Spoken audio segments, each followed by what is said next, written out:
Hello friends, इसके पहले हम लोगों ने पिछले लेक्चर में गति क्या है, विराम क्या है और गति के कितने टाइप्स होते हैं, इसके बारे में हम लोगों ने जानकारी हासिल किया। आज का हम लोग का टॉपिक है दूरी। क्या है? दूरी, जिसे हम लोग डिस्टेंस कहते हैं। क्या कहते हैं? डिस्टेंस। ठीक है, तो आज हम लोग दूरी यानी डिस्टेंस को हम लोग जानेंगे, विस्थापन को जानेंगे, दूरी और विस्थापन में क्या संबंध होता है इसे जानेंगे, चाल के बारे में जानेंगे, ठीक है, वेग के बारे में जानेंगे और चाल वेग में क्या अंतर होता है इसे भी हम लोग आज कवर करने का प्रयास करेंगे। तो इसे स्टार्ट करने से पहले आप मेरे चैनल कॉम्पिटिटिव गुल्लक को लाइक करें, सब्सक्राइब करें, शेयर करें, ताकि कोई भी नोटिफिकेशन आप तक सबसे पहले पहुंच सके। तो चलिए स्टार्ट करते हैं। तो यहाँ पे बात हो रहा है दूरी। तो दूरी किसे कहते हैं? तो यहाँ पे कहा गया कि जो गति कर रहा है वस्तु, यानी कि जो वस्तु मोशन कर रहा है, गति कर रहा है, तो जो रास्ते, ठीक है, रास्ते यानी मार्ग का जो लंबाई होगा, ठीक है, मार्ग का जो लंबाई तय करेगी उसे ही क्या कहेंगे? दूरी कहते हैं। यानी जब कोई वस्तु मोशन में होता है और उस रास्ते यानी मार्ग के लंबाई को क्या करती है? तय करती है, तो वो जो लंबाई को तय की यानी कि रास्ते के लंबाई को जो तय कर रही है उसे ही हम लोग क्या कह रहे हैं? दूरी कह रहे हैं। उसे क्या कहेंगे? दूरी कहते हैं। अब जैसे आप देख सकते हैं कि यहाँ पे कोई वस्तु है, यहाँ पे क्या है? कोई वस्तु है। अब यहाँ पे यह एक क्या है? मार्ग है यानी लंबाई है, ठीक है, यह एक क्या हो गया? लंबाई हो गया। अब यहाँ से यहाँ तक दूरी तय करने में इस वस्तु को कितना लगा? 10 मीटर की, ठीक है, यह 10 मीटर की लंबाई है, तो यह वस्तु क्या कर रही है? 10 मीटर की लंबाई को तय की है, ठीक है। तो इसीलिए क्या कहा जाता है कि जो वस्तु गति में होती है, तो जब वो किसी रास्ते या मार्ग की लंबाई को तय करती है उसे क्या कहते हैं? दूरी कहते हैं।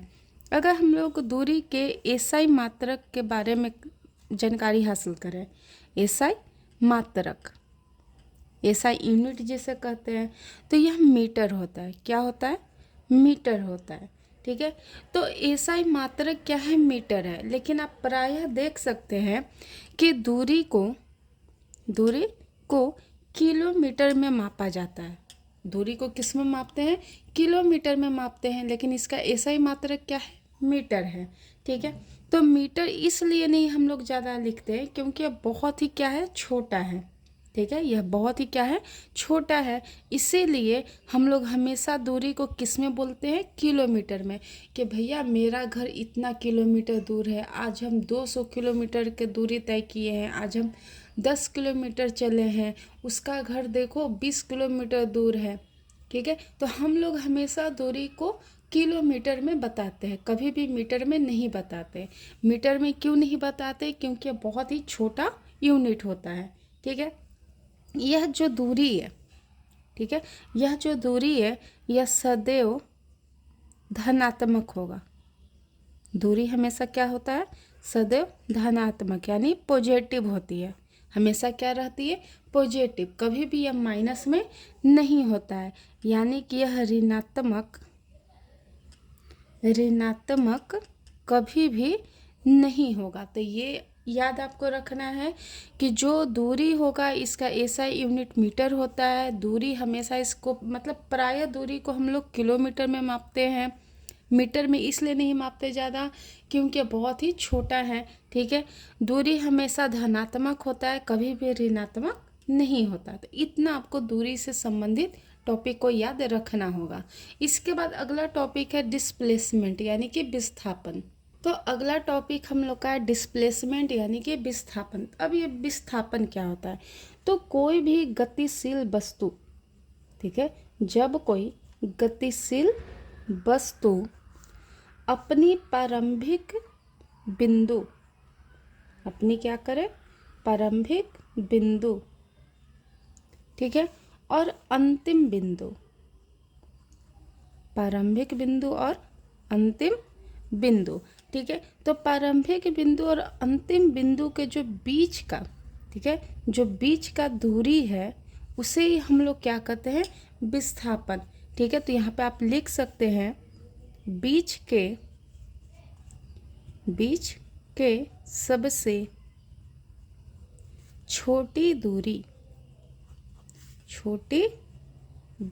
क्या कहलाती है, विस्थापन कहलाती है। बीच की सबसे छोटी दूरी क्या कहलाएगी, विस्थापन कहलाएगी।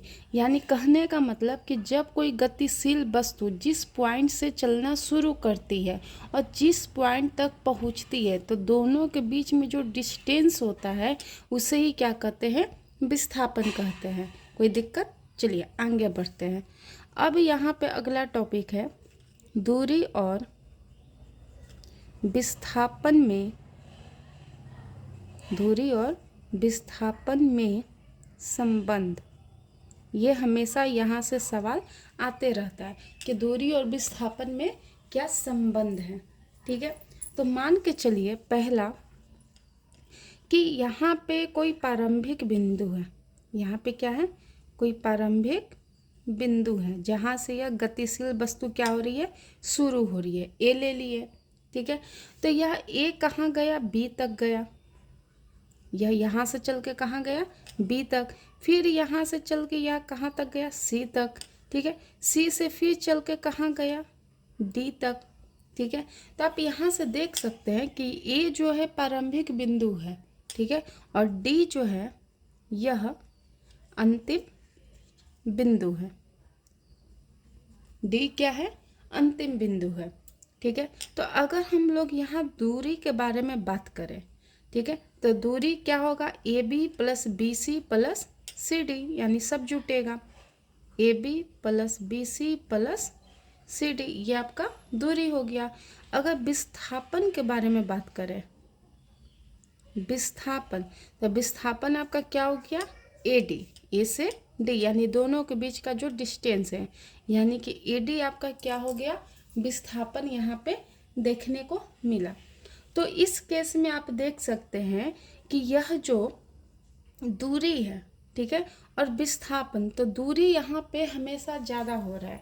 ठीक है, इस केस में क्या हो रहा है, दूरी जो है, दूरी यह विस्थापन से बड़ा है। इस केस में क्या है, दूरी विस्थापन से बड़ा है। क्यों? क्योंकि इसका मार्ग जो है टेढ़ी मेढ़ी है। इसकी मार्ग क्या है, टेढ़ी मेढ़ी। तो यहाँ से यह सवाल आते रहता है कि अगर मार्ग टेढ़ी मेढ़ी हो तो दूरी और विस्थापन के बीच में क्या संबंध होगा। तो संबंध क्या होगा, दूरी हमेशा विस्थापन से क्या होगा, बड़ा होगा। ठीक है, पहला केस ये हो गया। दूसरे केस में आप देख सकते हैं कि यहाँ पे कोई प्रारंभिक बिंदु है। यहाँ पे क्या है, कोई प्रारंभिक बिंदु है जिसे ए नाम दे दिए। ए से यह चल के कहाँ आ गया, बी पे आया। बी से चल के कहाँ आ गया, सी पे आया। सी से चल के कहाँ आ गया, डी पे आया। तो ये डी जो है यह आपका अंतिम बिंदु है। ठीक है, तो पहले इसमें दूरी निकाल लेते हैं। तो दूरी आपका क्या हो गया, ए डी। ठीक है, ए डी कहिए या फिर इसी को A B plus B C plus C D कहिए, कोई दिक्कत। चलिए, अब इसमें जो विस्थापन होगा तो ए से डी हो गया। विस्थापन यहाँ पे क्या हो गया, ए डी। तो इसमें जो दूरी और विस्थापन में संबंध बनेगा तो इसमें दूरी हमेशा विस्थापन के इक्वल होगा। दूरी जो हमेशा क्या होगा, विस्थापन के इक्वल होगा। क्यों? क्योंकि इसका रीजन है कि यह जो मार्ग है सीधी रेखा में, यह मार्ग क्या है, सीधी रेखा में है। इसीलिए दूरी और विस्थापन में क्या संबंध होगा कि दूरी और विस्थापन सदैव इक्वल होंगे, सदैव बराबर होंगे। ठीक है, तीसरा संबंध होता है कि मान के चलिए कि यहाँ पे कोई प्रारंभिक बिंदु है। यहाँ से कोई गतिशील वस्तु है जो यहाँ से शुरू होती है ए पे। ठीक है, ए से ये कहाँ गया, बी से कहाँ गया, सी के पास आ गया, ठीक है, ऐसे मिला दीजिए, सी पे आ गया, और फिर सी से कहाँ आ गया, सी से फिर ए पे आ गया, ठीक है। ए से चला कोई गतिशील वस्तु बी पे गया, बी से चल के सी पे आया, और सी से चल के फिर कहाँ पहुँच गया, ए पे। तो इस ये जो सी जो है, ए जो है, यही आपका अंतिम बिंदु भी हो गया, ठीक है। ए जो है प्रारंभिक बिंदु था, और यहीं पे गतिशील वस्तु आके रुकी है, इसलिए यह अंतिम बिंदु भी हो गया।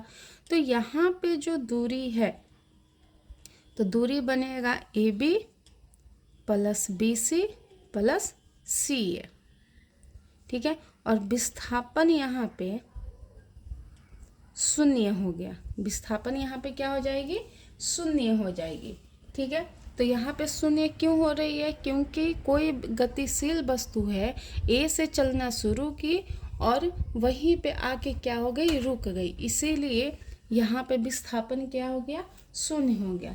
तो इसमें दूरी और विस्थापन में अगर संबंध के बारे में बात करें, तो यहाँ पे संबंध ये होगा कि जो गतिशील वस्तु है, यहाँ पे मैं लिख देती हूँ, जो गतिशील वस्तु है जहाँ गति प्रारंभ किया, जहाँ गति प्रारंभ किया वहीं पहुँच गया है, वहीं पे क्या हो गया है, पहुँच गया है, ठीक है। तो ऐसे स्थिति में विस्थापन हमेशा क्या होता है, 0 होता है। तो यहाँ पे दूरी हमेशा क्या होगी, विस्थापन से बड़ा होती है, ऐसा में क्या रहेगा, हमेशा दूरी हमेशा बड़ा होगा, विस्थापन हमेशा मतलब कि छोटा होगा, यानी शून्य होगा, ठीक है। अगला संबंध है, अगर अगला संबंध हम लोग देखें तो दूरी विस्थापन से क्या हो गया, छोटा हो गया, दूरी विस्थापन से क्या हो गया, छोटा। तो यहाँ पे आपको हमेशा याद रखना है कि ऐसा कभी भी संभव नहीं है, ऐसा कभी भी संभव नहीं है कि विस्थापन बड़ा हो जाए दूरी से, ठीक है। तो ये आपको 4 संबंध दूरी और विस्थापन में याद रखने होंगे। इसके बाद दूरी और विस्थापन में कुछ अंतर है जो मैं यहाँ पे लिख देती हूँ, दूरी और विस्थापन, ठीक है। तो पहला अंतर ये है कि दूरी जो है यह रास्ते की कुल लंबाई को बताती है, यह रास्ते की कुल लंबाई को बताती है, कौन, दूरी, ठीक है। और विस्थापन जो है यह प्रारंभिक बिंदु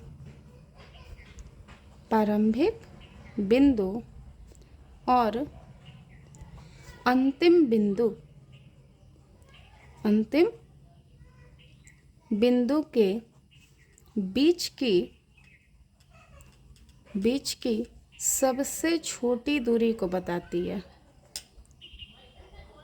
सबसे छोटी दूरी को बताती है, कौन, विस्थापन, ठीक है। अगर दूरी का एसआई मात्रक देखें तो यह क्या होता है, मीटर होता है। विस्थापन का अगर एसआई मात्रक देखें तो यह भी मीटर ही होगा, ठीक है। दूरी का अगर हम लोग, ठीक है, अगर देखें तो दूरी कभी भी 0 नहीं होता, दूरी कभी भी 0 नहीं होता है। लेकिन अगर विस्थापन के बारे में कहा जाए तो विस्थापन शून्य होता है, विस्थापन क्या होता है, शून्य होता है। दूरी जो है कभी भी ऋणात्मक नहीं होती, दूरी कभी भी ऋणात्मक नहीं होती है, जबकि विस्थापन आपका क्या हो सकता है, ऋणात्मक होता है, विस्थापन क्या होता है, ऋणात्मक होता है, ठीक है। यहाँ तक कोई दिक्कत, अगर कोई भी प्रॉब्लम हो तो आप कमेंट कर सकते हैं, ठीक है। इसके बाद हम लोग जानते हैं भौतिक राशि, ठीक है। इसके बाद क्या हो जाएगा, भौतिक राशि। तो भौतिक राशि क्या होता है, इससे हम लोग बहुत अच्छे तरीके से समझ चुके हैं। तो फिजिकल क्वांटिटी, भौतिक राशि। तो यहाँ पे जो फिजिकल क्वांटिटी है ठीक है, भौतिक राशि है, तो यह कितने प्रकार के होते हैं? दो। पहला होता है अदिश राशि। पहला क्या होता है? अदिश राशि, जिसे स्केलर कहते हैं, स्केलर क्वांटिटी। और दूसरा होता है सदिश राशि। दूसरा क्या होगा? सदिश राशि, जिसे वेक्टर कहते हैं, वेक्टर क्वांटिटी। तो यहाँ पे जो अदिश राशि होगा, इसमें केवल परिमाण होता है। इसमें केवल क्या होगा? परिमाण होगा। जैसे तापमान, फॉर एग्जाम्पल आप देख सकते हैं तापमान, ठीक है। कार्य, कार्य यानी कि वर्क हो गया। तो जैसे तापमान है, तो कितना तापमान, तो ये सिर्फ आपका क्या बता रहा है? परिमाण बता रहा है कि हाँ इतना डिग्री सेल्सियस है, इतना है, इतना है, ठीक है। कार्य तो 10 दिनों का कार्य है, 15 दिनों का कार्य है। इसमें सिर्फ आपका क्या बता रहा है? परिमाण बता रहा है। जबकि सदिश राशि का बात करें तो यह परिमाण प्लस दिशा दोनों बताता है, ठीक है। यह परिमाण प्लस दिशा दोनों बताता है। जैसे एग्जाम्पल में आप ले सकते हैं बल, ठीक है। तो बल में परिमाण भी बताता है कि हाँ 10 न्यूटन का बल लगा, ये 50 न्यूटन का बल लगा, ठीक है। इस दिशा में यानी कि उत्तर दिशा में यह काम हो रहा है, पश्चिम दिशा में काम हो रहा है। तो यह परिमाण भी बता रहा है और साथ में दिशा भी बता रहा है, ठीक है।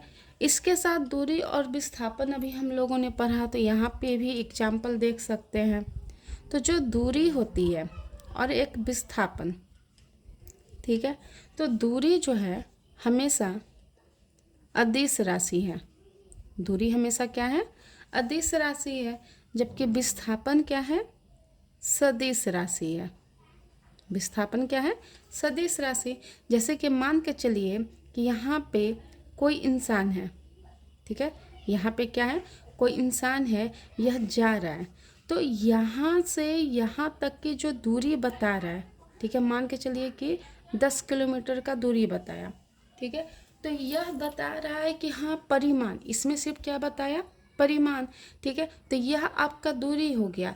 लेकिन यहाँ से यहाँ तक गया, फिर यहाँ से यहाँ तक आ गया, तो प्रारंभिक बिंदु और अंतिम बिंदु के बीच का परिमाण भी बताया, साथ में डायरेक्शन भी बता रहा है कि हाँ पूर्व की ओर जा रहा है, पश्चिम की ओर जा रहा है, उत्तर की ओर जा रहा है, दक्षिण की ओर जा रहा है, ठीक है।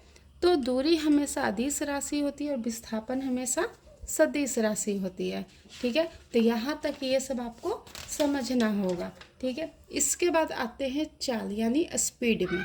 तो यहाँ पे हम लोग बात कर रहे हैं चाल यानी स्पीड। तो कोई भी गतिशील जब वस्तु होती है, यानी गतिशील वस्तु की जो गति है, ठीक है, या तो वह तेज हो सकती है या फिर धीमी हो सकती है, ठीक है। या तो तेज होगा या तो धीमा होगा, ठीक है। तो यह कौन बताता है? चाल। यानी जब किसी गतिशील वस्तु की गति तेज है या धीमा है, उसे किससे बताया जाता है? तो उसे चाल से बताया जाता है, ठीक है। चाल बराबर फॉर्मूला होता है दूरी बटा समय, ठीक है। यानी चाल बराबर क्या हो गया? गतिशील वस्तु द्वारा तय की गई दूरी बटा गतिशील वस्तु द्वारा लगा हुआ समय, ठीक है। जैसे मान के चलिए कि कोई वस्तु 10 मीटर की दूरी तय करती है 2 सेकंड में, ठीक है। तो इसकी चाल कितना हो जाएगी? 5 मीटर पर सेकंड, ठीक है। क्या हो जाएगी? चाल 5 मीटर पर सेकंड। इसके बाद है कि जो चाल है, ठीक है, तो चाल का एसआई मात्रक, चाल का एसआई मात्रक मीटर पर सेकंड होता है। क्या होता है? मीटर पर सेकंड। और चाल जो है सदैव अदिश राशि है, क्योंकि चाल में आप क्या देख रहे हैं? बस परिमाण देख रहे हैं, कोई दिशा यहाँ पे नहीं दिखा रहा है। और अगर इसके बीमा का बात करें, ठीक है, बीमा का, तो मीटर को किस में हम लोग डिनोट करते हैं? एल में, ठीक है। मीटर में कितना पावर है? तो A1 है, तो यहाँ पे 1 लिखिए चाहे नहीं लिखिए। सेकंड को किस में? टाइम में, ठीक है, यानी टी से। और ये बटा के नीचे है, तो इसके अंदर जो भी पावर है ऊपर में जाके क्या हो जाएगा? -1, ठीक है। तो इस तरीके से इसका क्या बन गया? बीमा हो गया। लेकिन चाल जो है इसका ऐसा मात्रक मीटर पर सेकंड है, ये बहुत ही छोटा है। ठीक है, तो इसीलिए चाल को प्रायः किलोमीटर पर आवर में डिनोट करते हैं। क्या करते हैं? चाल को प्रायः किलोमीटर पर आवर में ही लिखा जाता है। ठीक है, यानी मापा जाता है। इसके बाद जो चाल है, ठीक है, यानी जो स्पीड है, तो स्पीड जो होते हैं यह एक समान चाल भी होते हैं। यानी क्या हो जाएगा? एक समान चाल का भी होता है, जिसे यूनिफॉर्म स्पीड कहते हैं। और यही चाल असमान चाल भी होता है, असमान चाल भी होता है, जिसे नॉन यूनिफॉर्म स्पीड कहते हैं, नॉन यूनिफॉर्म स्पीड कहते हैं। तो चलिए एक समान चाल और असमान चाल क्या होता है इसे समझने का प्रयास करते हैं अब। ठीक है, तो सबसे पहला आता है एक समान चाल। एक समान चाल, या इसी को क्या करें? Uniform speed. ठीक है, तो यहाँ पे आप देख सकते हैं कि जब कोई वस्तु, ठीक है, 1 सेकंड में, 1 सेकंड में कितना दूरी तय कर रही है? 3 मीटर। कोई वस्तु है 1 सेकंड में 3 मीटर दूरी तय कर रही है। दूसरे सेकंड में जब देखें तो वही 3 मीटर ही अपना दूरी तय की। तीसरे सेकंड में देखें तो फिर से 3 मीटर ही दूरी तय कर रही है। चौथे सेकंड में देखें तो फिर से 3 मीटर ही दूरी तय कर रही है। तो यहाँ पे अगर हम लोग देखें टोटल तो कितना हो गया है? 3 3 6 6 3 9 9 3 12, यानी कि 12 मीटर इन्होंने क्या किया है? दूरी को तय किया है। कितना टाइम लगा? तो 1 से 2 यानी कि 1 सेकंड, 2 सेकंड और 3 सेकंड, यानी कि 3 सेकंड का यहाँ पे टाइम लगा है। ठीक है, तो यहाँ से जब कट कीजिएगा तो कितना आ जाता है? 4 मीटर पर सेकंड। तो एक समान चाल में आप यह देख सकते हैं कि हर एक सेकंड में वह दूरी इक्वल ही तय कर रहा है। यानी पहले सेकंड में 3 मीटर ही दूरी तय कर, पहले सेकंड में 3 मीटर ही दूरी तय किया, दूसरे सेकंड में भी 3 मीटर ही दूरी तय किया, तीसरे सेकंड में भी 3 मीटर ही दूरी तय किया। तो यहाँ पे एक समान चाल में आप ये देख सकते हैं कि इक्वल वो क्या कर रहे हैं? स्पीड से चल रहे हैं। तो इसे क्या कहते हैं? यूनिफॉर्म स्पीड कहते हैं। दूसरा आप देख सकते हैं असमान चाल, जिसे नॉन यूनिफॉर्म स्पीड कहते हैं, नॉन यूनिफॉर्म स्पीड कहते हैं। इसमें आप देख सकते हैं कि जब कोई गतिशील वस्तु पहले सेकंड में कितना दूरी तय किया? 3 मीटर। दूसरे सेकंड में आप अगर देखिएगा तो यह 8 मीटर हो गया। ठीक है, तीसरे सेकंड में आप देख सकते हैं 2 मीटर हो गया। ठीक है, चौथे सेकंड में अगर आप देखें तो यह फिर से 2 मीटर हो गया। तो अगर इसका स्पीड देखिएगा तो कभी 3 मीटर हो रहा है, कभी 8 मीटर हो रहा है, कभी 2 मीटर हो रहा है, कभी 2 मीटर हो रहा है, यानी कि यह स्पीड इक्वल नहीं है। इसीलिए इसे क्या कहते हैं? असमान चाल कहते हैं। तो टोटल यहाँ पे कितना हो जाएगा? तो 15। ठीक है, और ऊपर में कितना टाइम लगा? तो 1, दोनों के बीच में कितना दूरी? 1, इसके बाद 1, इसके बाद 1, तो 1 2 3। ठीक है, तो कितना हो गया? 5 मीटर पर सेकंड। कितना हो जाएगा? 5 मीटर पर सेकंड।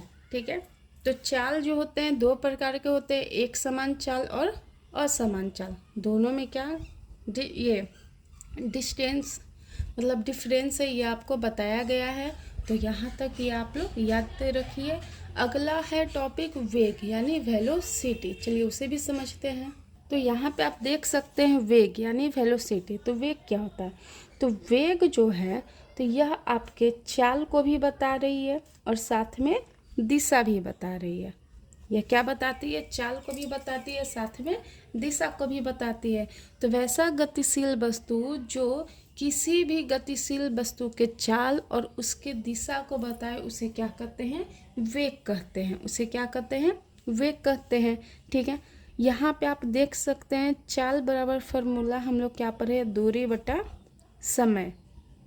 ठीक है, और वही अगर वेग के बारे में बात करें तो वेग बराबर विस्थापन बटा क्या हो जाता है, समय होता है। ठीक है, तो जब विस्थापन लग गया तो यह क्या हो गया, एक सदिश राशि है। यह वेग क्या हो गया, सदिश राशि। तो यहाँ आप देख सकते हैं चाल आपका क्या हो गया, अदिश राशि है, और वेग आपका क्या हो गया, सदिश राशि है, क्योंकि इसमें आपका परिमाण के साथ साथ दिशा भी बता रहा है। ठीक है, अब जैसे एग्जाम्पल में एक ले लीजिए कि कोई ट्रेन है।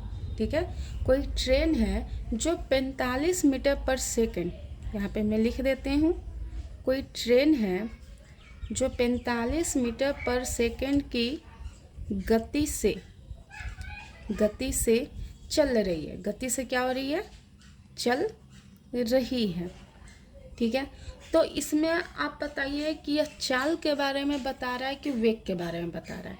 तो यहाँ पे आप देख सकते हैं कि कोई ट्रेन है जो 45 मीटर पर सेकंड की गति से चल रही है। ठीक है, तो यह सिर्फ क्या बता रहा है, चाल बता रहा है। यह आपका क्या बता रहा है, चाल, क्योंकि इसमें बस परिमाण बताया, कोई दिशा नहीं बताया है। वही अगर दूसरा एग्जाम्पल लें कि कोई ट्रेन है जो 45 मीटर पर सेकंड की गति से पटना की ओर चल रही है, पटना की ओर चल रही है। ठीक है, तो यहाँ पे ये आपका क्या हो गया, परिमाण हो गया, और पटना की ओर जो बता रहा है ये आपका दिशा बता रहा है। तो यह आपका क्या हो गया, वेग के बारे में बता रहा है। यह आपका क्या बता रहा है, वेग के बारे में बता रहा है। तो इस तरीके के भी पेपर में आते रहते हैं, यानी कि एग्जाम में ऐसे भी सवाल पूछे गए हैं।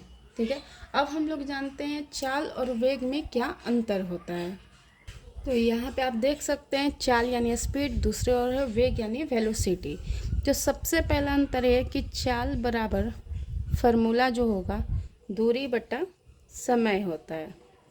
वहीं अगर वेग के बारे में कहा जाए तो वेग बराबर, फर्स्ट नंबर है वेग बराबर विस्थापन बटा समय होगा।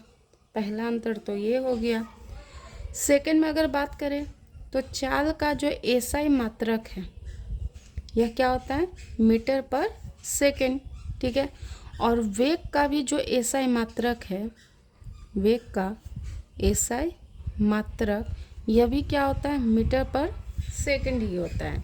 ठीक है, इसके बाद अगर चाल का बीमा के बारे में अगर बात करें तो यह LT-1 होता है। वेग का भी सेम वही होगा, LT-1। ठीक है, चाल के बारे में अगर बात करें तो चाल एक क्या है, अदिश राशि है, यानी स्केलर क्वांटिटी है। ठीक है, अगर वेग के बारे में बात करें तो वेग आपका क्या है, सदिश राशि है। वेग आपका क्या है, सदिश राशि है। तो आज यहीं पे हम लोग अपने लेक्चर को समाप्त करते हैं। अगले लेक्चर में हम लोग कल पढ़ते हैं।